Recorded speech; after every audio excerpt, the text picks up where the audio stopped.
நல்லார் சித்த மருத்துவமனை, கிருஷ்ணகிரி, சென்னை. 255 அன்னை திருமண சீர்வரிசை பொருட்கள் 1,29,000 மட்டுமே. தமிழகம் முழுவதும் இலவச டோர் டெலிவரியும் உண்டு. உங்கள் Annai stores and furniture, Guduvancheri, Kallakurichi மற்றும் திருவண்ணாமலை. அறத்தின் வழி நின்று வழிபடுத்த இனத்திற்கான ஒரு ஊடகம் வள்ளுவம். சப்ஸ்கிரைப் செய்து உறுதுணையாகுங்கள். பொருளாதாரம் கொடுத்து பெருந்துணையாகுங்கள். வள்ளுவம் நேயர்களுக்கு வணக்கம். அரசியல் பேசு நிகழ்ச்சிக்கு உங்களை வரவேற்பதில் மகிழ்ச்சி. இன்று நம்மோடு இணைந்திருக்கிறார் டெல்லியிலிருந்து ராஜகோபாலன் அவர்கள். சார் வணக்கம். சார் நமஸ்காரம். வணக்கம் சார். எக்ஸிட் போல் வந்திருக்கு, பல்வேறு தாக்கங்களை ஏற்படுத்தி இருக்கு. மீண்டும் திமுக ஆட்சிக்கு வந்துடும் என்று நினைச்சோம். ஆனால் ஒரு சில எக்ஸிட் போல்ஸ் எல்லாம் பார்த்தீங்கன்னா அதிமுகவுக்கு சாதகமாகவும் வந்திருக்கு. எப்படி எடுத்துக்கலாம் ஒட்டுமொத்தமாக எக்ஸிட் போல்ஸை? தமிழகத்தில் 3 பிரதான கட்சிகள் இப்பொழுது தேர்தலை சந்திக்கிறது. மு.க. ஸ்டாலின் அவர்கள், எடப்பாடி பழனிசாமி அவர்கள், விஜய் அவர்கள். 3 பேருமே இந்த எக்ஸிட் போல்ல குஷியா இருக்காங்க. ஏன்னா எல்லாருக்குமே பதவி கொடுத்துட்டாங்க. எக்ஸிட் போல்ல மக்கள் கொடுக்குறாங்களோ இல்லையோ பதவி கொடுத்துட்டாங்க. 4ஆம் தேதி மட்டும் எல்லாருக்கும் வயத்தெரிச்சலா இருக்கும். மீதி 2 பேர் என்ன பண்ண போறாங்கன்னு பார்த்துட்டு இருப்பாங்க. இன்று காலை முதலமைச்சர் மு.க. ஸ்டாலின் தலைமையில் மந்திரி சபை கூட்டு நடந்தது. அதாவது மந்திரிகள் கூட்டு நடந்தது. விஜய் கூட்டு நடக்குது. எடப்பாடி பழனிசாமி கூட்டு நடக்குது. அகில இந்திய தொலைக்காட்சிகளில் எடப்பாடி பழனிசாமி டிவிகே விஜயுடன் பேச இருக்கிறார் என்றெல்லாம் செய்திகள் வர ஆரம்பித்து விட்டது. அதே மாதிரி காங்கிரஸ் தனக்கு பதவி வேண்டும் என்று சொல்ல ஆரம்பிச்சுட்டாங்க. காங்கிரஸ் டிஎம்கே உறவு பிரியுங்க முதல்ல. 2வது, பாஜகவை எடப்பாடி பழனிசாமி எப்படி ஹேண்டில் பண்ண போறாங்கன்னு பார்க்கணும். பாஜகவுக்கு ஒரு 5 எம்எல்ஏ வந்துட்டாங்கன்னா கொஞ்சம் சரியா இருப்பாங்க. இப்ப காங்கிரஸுக்கு 2 எம்எல்ஏ தான் வரும்னு சொல்றாங்க. இப்ப பாஜகவுக்கு எம்எல்ஏ வரணும்னா நேரம் இப்ப தாவேக்காக்கு ஒரு 30 எம்எல்ஏ வந்துட்டாங்கன்னா கூட எடப்பாடியோட போயிடுவாரு. ஆனா ஆக்சிஸ் இந்தியா போல் 120 கொடுக்குறாங்க. அவருக்கு எப்படிதான் கொடுக்குறாங்க? நானும் தமிழ்நாடு அரசியலை பார்த்தேன், வெள்ளையா இருக்குது இங்க. அவர் இன்னைக்கு வழக்கம் கொடுத்துருக்காரு எல்லா தொலைக்காட்சிக்கும். தப்பா போக மாட்டேன்னு அடிச்சு போட்டு சொல்றாரு. அவருக்கு தைரியத்தை காண்பிக்கிறாரு. காரணம் என்ன என்று கேட்டால் பொதுமக்கள் விஜய்க்கு பக்கம் இருக்கான்னு சொல்றாரு. அதை நான் நம்புறேன். காரணம் என்னன்னு கேட்டீங்க, மதுரையில இருந்து காரைக்குடி வரத்துக்கு 85 கிலோமீட்டர் தூரத்துக்கு அங்க கிட்டத்தட்ட ஒரு 4 லட்சம் வாக்காளர்கள் அவர் சந்திச்சுட்டாரு. பேசணும்னு அவசியம் கிடையாது. ஒவ்வொரு ரோட் ஷோலயும் 4 லட்சம் 5 லட்சத்தை பாக்குறாரு. அவர் சோசியல் மீடியால இருக்காரு. விளம்பரம் தரல, பேட்டி கொடுக்கல, அவர் பேசுறதோட போகுது. ஆனா திமுக அமைக்கிட்டு சேவல. அதனாலதான் பம்ப் வந்தது. கரூர் விஷயத்தினால்தான் அவருக்கு அவ்வளவு கூட்டம் வர ஆரம்பிச்சு எல்லாம் சொல்ல ஆரம்பிச்சுட்டாங்க. இதுதான் ஒரு பெரிய திருப்பத்தை நான் பார்க்கிறேன் என்னை பொறுத்து மட்டும். சார், எக்ஸிட் போல்ஸ் வந்து எக்ஸாக்டா அந்த நம்பர் தான் வருமா அப்படின்றது ஒரு பெரிய டவுட். ஆனா வந்து வர சான்ஸே கிடையாது. ஆனா அது ரிஃப்ளெக்ட் ஆகும்.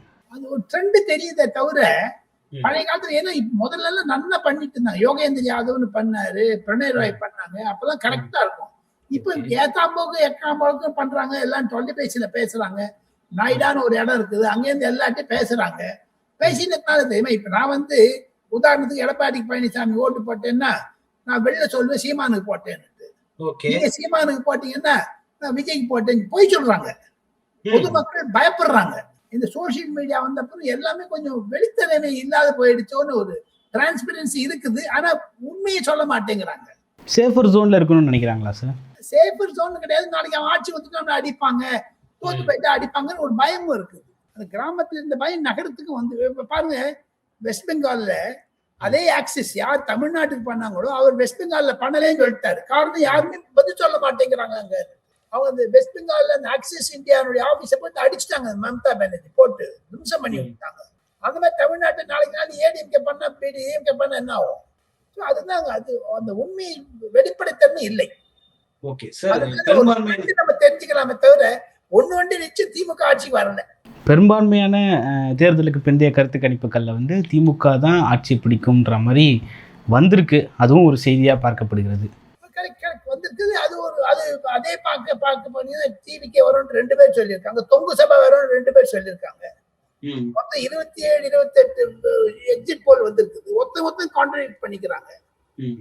எல்லாமே நம்பர் பாத்தீங்கன்னா தொங்கு சபை மாதிரி தான் போகுது. அலையன்ஸ் வச்சுதான் போகுது. அதுதான் அமித்ஷா சொன்னாரு, போன வருஷமே சொன்னாரு. கூட்டு மந்திரி சபை அது யாருமே ஒத்துக்க தயாரா இல்ல. ஓகே சார், அப்ப திமுகவுக்கு ஃபேவரபிளா இருக்குன்னு சொல்லிட்டு எடுத்துக்கலாமா சார்? நான் அதுக்கு ஒத்துக்க மாட்டேன். திமுகவுக்கு ஃபேவரபிளா இல்லைன்னு தான் நான் சொல்றேன். சார் விஜயோட வாக்குகள், அதாவது நம்ம அந்த எக்ஸிட் போல்ஸை வச்சு நம்ம பேசணும்னாலே அதிமுகவுக்கு 70-80 இருக்குது, விஜய்க்கு 18-20 இருக்குது.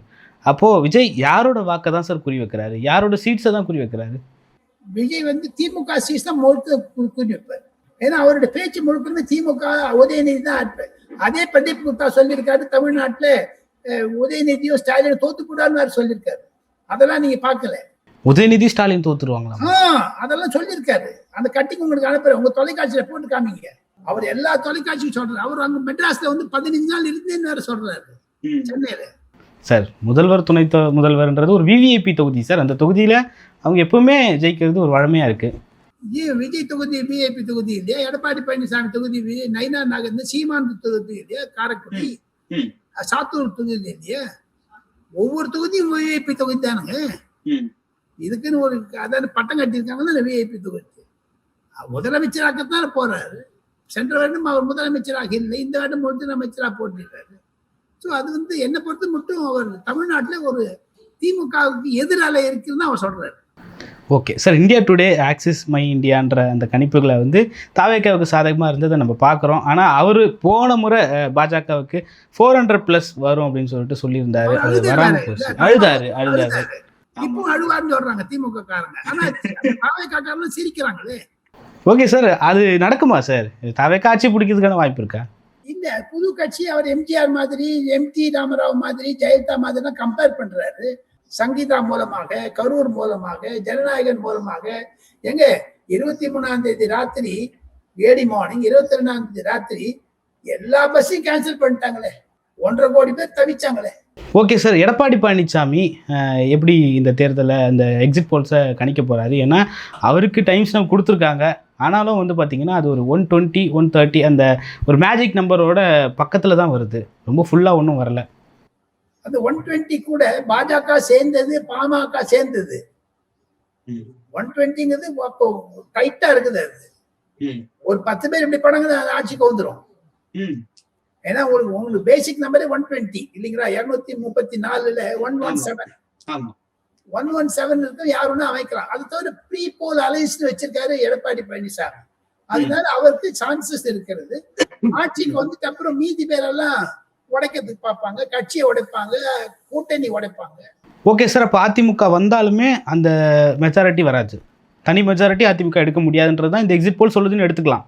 அப்படிதான் தெரியுது. தொங்கு சபையை நோக்கித்தான் தமிழகம் செல்லுகிறது என்ற ஒரு பெரும்பான்மையான கருத்து நிலவுகிறது. சார் அப்படி வந்தா இப்போ காங்கிரஸ் ஒரு பெரிய முட்டுக்கட்டையை போட்டிருக்காங்க. அதாவது 3 சீட் யாரும் அவங்களும் டிஎம்கேல சேர்ந்துருவாங்க தம்பி. காங்கிரஸ் 3 சீட்டுக்கு மேல வராதுன்னு சொல்றாங்க. ஓகே, ஏன்னா டிஎம்கே 93 போச்சுன்னா காங்கிரஸ் எல்லாமே கீழே இறங்கிடும் இல்ல சார். ஆனால் சோடங்கர் இன்னைக்கு சொல்லியிருக்காரு சார், ஆட்சியில் பங்கு நாங்கள் கேட்போம், ஒன்று ஆளுங்கட்சியாக இருப்போம் இல்லை எதிர்கட்சியாக இருப்போம்னு சொல்லியிருக்காரு சார். ஒரு மெம்பர் இருந்தா என்ன பண்ணுவீங்க சார்? திமுகவே ஒழிஞ்சிடுச்சுன்னா கூட தொங்கு சதையெல்லாம் ஒழிஞ்சிடுமே.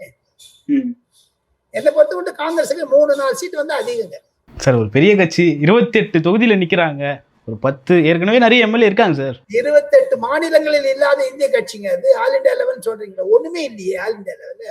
8 மாநிலத்துல ஒரு சைபர் எம்எல்ஏ தானே இருக்காங்க. ஸோ அதனால காங்கிரஸை பத்தி நம்பிக்கை அதிகம். அதே மாதிரி பாஜகவை நான் தலைமையா சொல்லல. எடப்பாடி பழனிசாமியுடைய 5 பேர் வந்தாலும் ஜோராயிடும் பிஜேபி.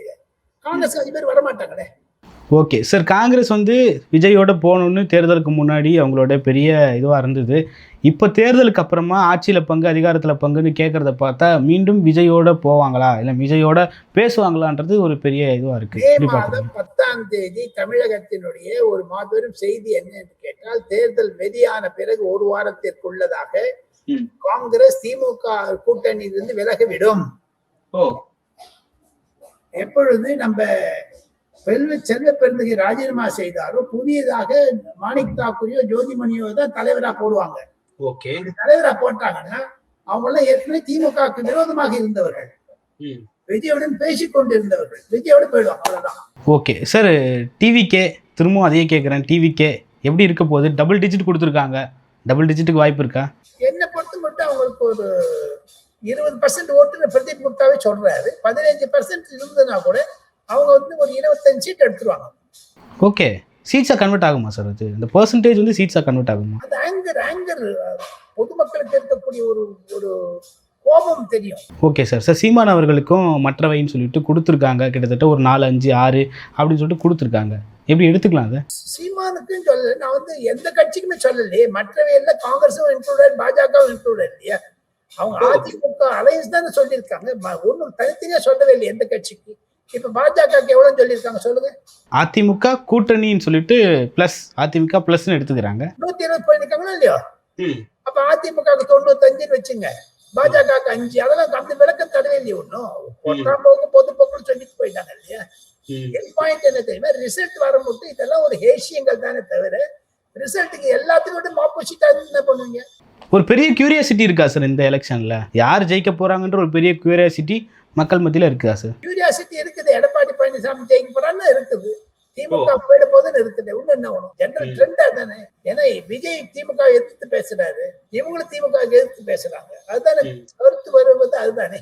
ஓகே. இந்த எக்ஸிட் போர்டுக்கு பிறகு ஆலோசனை கூட்டம் வந்து பனையூர்லையும் நடக்குது, அறிவாலத்திலும் நடக்குது, அதிமுக அலுவலகத்திலும் நடக்குது. முக்கிய எம்எல்ஏக்கள் வேட்பாளராக போட்டியிட்ட எல்லாருமே வந்து ஆலோசனை கூட்டம் நடத்துறாங்க. எதுக்காக இந்த ஆலோசனை கூட்டமா இருக்கும் சார்? ஒருவேளை திமுக வந்து தமிழ் வெற்றி கழகத்தால விலைக்கு வாங்கக்கூடாதுன்னு இருக்கும். அங்க 15 பேர் ஜெயித்தா கூட ஏன்னா எல்லாருமே ஜெயிச்சுட்டு அப்புறம் என்ன பணம் இருக்குதுன்னு போயிடுவாங்க. அதை செஞ்சோம். எம்ஐஆர் ஜெயலலிதா செய்யலையா? அங்க யசோதான்னு ஒரு எம்எல்ஏ வச்சுட்டு அங்க கட்சியெல்லாம் பிடிக்கலையா? அந்த உடைக்க பார்ப்பாங்க. அது சந்தர்ப்பம் தானுங்க எல்லாமே. ஓகே. விஜயும் சொல்லியிருக்காரு சார், யாராவது வேட்பாளர் வெற்றி பெற்றா உடனே பனையூர் அலுவலகத்திற்கு வரணும் அப்படின்னு சொல்லியிருக்காரு சார். பனையூர் அலுவலகத்துக்கு வந்துட்டு அவங்கள பூட்டி வச்சிருவாங்க. நார்த் இந்தியாவில் நடக்கிற மாதிரி நடக்க போகுது. தமிழக அரசியல் மாறிக்கொண்டு வருகிறது என்று தான் நான் சொல்ல ஆசைப்படுகிறேன். இந்த மாதிரி நடந்ததே கிடையாது தமிழ்நாட்டுல. இப்ப மகாராஷ்டிரா எம்எல்ஏ அசாம்ல கொண்டு வச்சாங்க, பெங்களூர்ல கொண்டு வச்சாங்க, ஹிமாச்சல் பிரதேஷ் அசம்பிளி ராஜ்யசபா தேர்தல் நடக்கும்போது வெளில கொண்டு போனாங்க. தமிழ்நாட்டுல மாநில கட்சிகளாக இருந்தாலும் விஜய், சீமான் போன்றவர்கள் வந்ததுனால திமுகவும் அதிமுகவும் பயப்படுதுங்களே அவங்க எம்எல்ஏ கிட்டயே. காங்கிரஸ் பிஜேபிக்கு பயப்படுது, அவங்க திமுகவுக்கும் அதிமுகவுக்கும் பயப்படுறாங்க. Okay sir. கொடைக்கானலுக்கு சுற்றுப்பயணம் போயிருந்த முதல்வருக்கு இந்த எக்ஸிட் போல்ஸ் எல்லாம் பார்க்குறப்போ என்ன மாதிரியான ஒரு ரியாக்ஷன் சார் கொடுத்துருப்பாரு? ஏன்னா இது ஒரு பெரிய அதிர்ச்சியா இருக்கு. ஒரு 200+ அவங்க வந்து எதிர்பார்த்தாங்க. எப்படி இருக்கு? ஏண்டாவா உதயநிதியை துணை முதலமைச்சர் ஆக்கணும்னு ஒரு எண்ணம் இருந்திருக்கும் அவர் மனசுல. அதனால்தான் கூட்டணிகள் பிரிய ஆரம்பித்தது. கூட்டணியில் குழப்பம் வந்து அதனால தானே. துரைமுருகனே சொல்லிட்டு போறாங்களே, எல்லாரும் மூக அழகிரி சொல்லிட்டு போறாங்களே, உதயநிதிக்கு எதுக்கு டெப்டி சீஃப் மினிஸ்டர் கொடுக்கணும், அதெல்லாம் பெருசாகும் கொஞ்சம். சார் இது ஒரு பெரிய ஷாக்கா இருக்குமா சார்? இது நேற்று செந்தில் பாலாஜி மேல சிபிஐ போட்டாங்க நேற்று. ஆமா. இந்த மாதிரியான சூழ்நிலைகள் வரும். அதிமுக ஆட்சி அமைக்குமே ஆனால் கண்டிப்பாக விஜய் அவர்கள் சேருவாரே ஆனால் கரூர் விஷயத்தில் செந்தில் பாலாஜி மீது கேஸ் போட்டு அரெஸ்ட் பண்ணுவாங்க முதல்ல. Okay sir. அதே நேரத்தில் KN நேரு மீதான அந்த வழக்கையுமே வந்து நாங்கள் KN நேரு மீது வழக்கு போடுங்கன்னு சொல்லலைன்னு உயர்நீதிமன்றம் விளக்கம் கொடுத்துருக்காங்க சார். நாளைக்கு ஆட்சி மாறினப்புறம் KN நேரு மேல் நிச்சயம் வழக்கு வந்துருப்பாரு.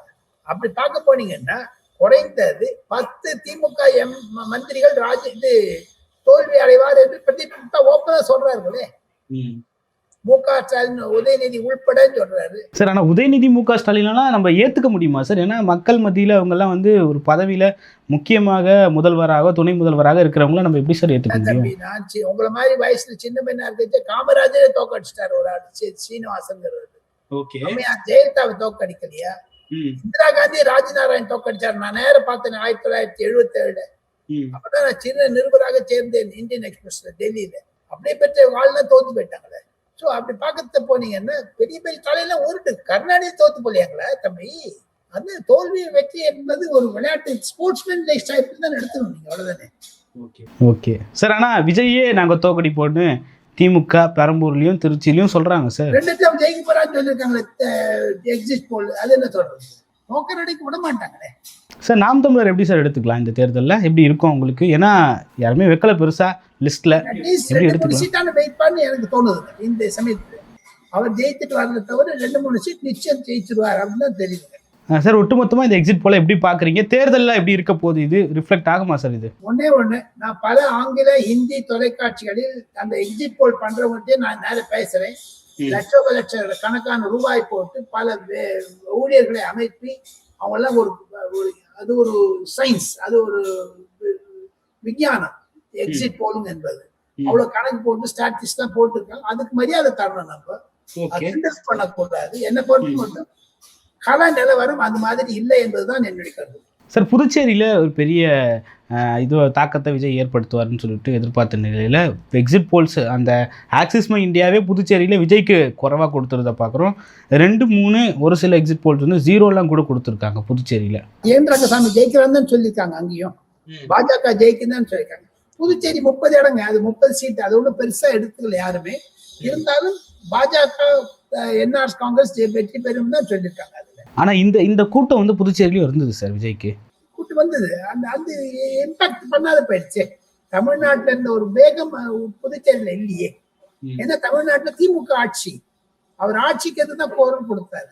அங்கேயும் போய் பண்ணியிருக்காரு. அங்க ஒரு சீட்டான ஒரு இம்பாக்ட் பண்ணியிருப்பாருன்னு இருந்தாலும் ஆக்சுவல் ரிசல்ட், எக்ஸாக்ட் ரிசல்ட் வர மட்டும் நம்ம வெயிட் பண்ணி தான் ஆகணும். ஓகே, தமிழ்நாட்டில் கூட விஜய்க்கு வந்து 3வது இடம் தான் சார் கொடுக்குறாங்க. அப்போது விஜய் வந்து ஆட்சி பிடிக்கிறதுக்கோ அல்லது எதிர்க்கட்சி ஆகிறதுக்கோ வாய்ப்புகள் ரொம்ப குறைவுன்னு எடுத்துக்கலாமா? அவர் ஒரு தாக்கத்தை ஏற்படுத்துவார் என்று அரசியல் ரீதியாக சொல்லலாம். திமுகவிற்கு பல இடங்களில் தோல்வியை கண்டுபிடிப்பார். ஏன்னா எது ஜெயிச்சாலும் 500-1000 ஓட்டுல தான் ஜெயிக்கிறது தோக்கிறது இருக்குங்க. அவ்வளவு டைட் ஃபைட்டுங்க. ரொம்ப க்ளோஸா இருக்கும் எலெக்ஷன்ஸ், எல்லா தொகுதிகளிலுமே பெரிய க்ளோஸா இருக்கும். அதுல ஒரு வெற்றி பெற்று வருகிறார் எடப்பாடி பழனிசாமி என்றால் அது திமுகவிற்கு எதிர் அலையைத்தான் அது காண்பிப்பதாக என்னுடைய தேர்தல் வியூகங்கள் தெரிவிக்கின்றன. ஓகே சார், அதே நேரத்தில் வெஸ்ட் பெங்கால், கேரளா, அஸ்ஸாம் போன்ற போன்ற மாநிலங்கள்லையும் எக்ஸிட் போல்ஸ் வந்திருந்தது. யாருக்கு சாதகமாக இருக்கு சார் அங்கே? காரணம் என்ன என்று கேட்டால் நரேந்திர மோடியினுடைய 10 ஆண்டு கால செல்வாக்கு தமிழகத்திலும் அது வந்து புரிதலை ஏற்படுத்தி இருக்கிறார். அவர் மீது ஒரு விதமான ஊழல் இல்லை. தமிழகத்தில் ஊழல் ஊழல் ஊழல் போதைப் பொருள் என்றெல்லாம் சொல்லி ஒரு கெட்ட பேர் வந்துடுச்சு. எடப்பாடி பழனிசாமி வந்து 4 ஆண்டுகள் நல்ல ஆட்சி தந்தார். திமுக வந்து குடும்ப ஆட்சி ஆகிவிட்டது. அதெல்லாம் ஒரு மாறுதல்களை கொண்டு வந்திருக்கிறது.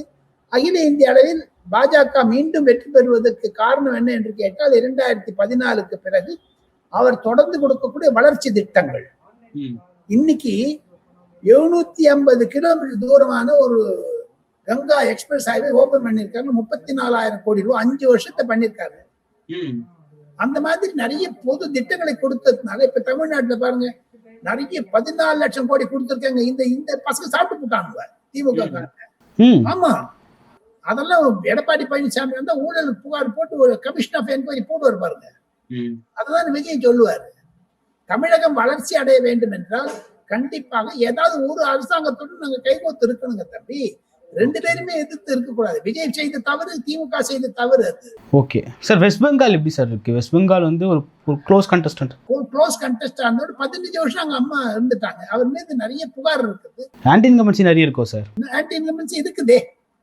ஆன்டி இன்கம்பன்சி அதிகமாக இருப்பதனால தான் அதுக்கு ஒரு போர்வையாக போட்டுக்கூட அந்த மாதிரி தோத்து விடும் தான் சொல்றாங்க எல்லாருமே. ஓகே சார், தமிழ்நாடு தவிர மற்ற எல்லா மாநிலங்களிலும் காங்கிரஸ்க்கு பெரிய செல்வாக்கு இல்லாத மாதிரியான ஒரு தோற்றம் இருக்கு. இந்த எக்ஸிட் போல்ஸை பாக்குறப்போ எப்படி எடுத்துக்கலாம்? காங்கிரஸ் மொட்டை அடிச்சு விட்டாங்க. காங்கிரஸ் ஒண்ணு வட இந்தியாவில் ஒண்ணு பெரிய கட்சியே இல்லைங்களா. காங்கிரஸ் ராகுல் காந்தி எப்படி போறாரு வர தவிர அவருக்கு முதல்ல இருந்த ஒரு வேகம் குறைஞ்சிடுச்சு இல்லைங்களா. இன்னைக்கு கூட லடாக்லாம் போயிருக்காருன்னு நினைக்கிறேன். ஒண்ணு தமிழ்நாடுக்கு எங்க வரல அவரு சார்? வந்தாரு சார், சுற்றுப்பயணம். தமிழ்நாடு எங்க அவமதிச்சாரு? இல்ல, எல்லாரோட குறியும் வந்து வெஸ்ட் பெங்காலையும் கேரளாலையும் இருந்தது. தமிழ்நாடு பெருசா ஃபோக்கஸ் பண்ணல. பாஜகவும் சரி, அது காங்கிரஸும் சரி. பாஜக தான் எடப்பாடி பழனிசாமி கொடுத்துட்டாங்களே, காங்கிரஸ் ஸ்டாலின் கொடுக்கலையே. ஏன் அந்த அலைன்ஸ் ஒன்றும் பண்ணதே இல்லைங்களே என்று சொல்லி நான் முடித்துக் கொள்கிறேன். அடுத்த வாரம் சந்திப்போம். வாழ்க வெள்ளுவம், வாழ்க ராபின்சன். பல்வேறு கருத்துக்களை பகிர்ந்து கொண்டீங்க. மற்றும் ஒரு கான்செப்டுக்கு நன்றி சார்.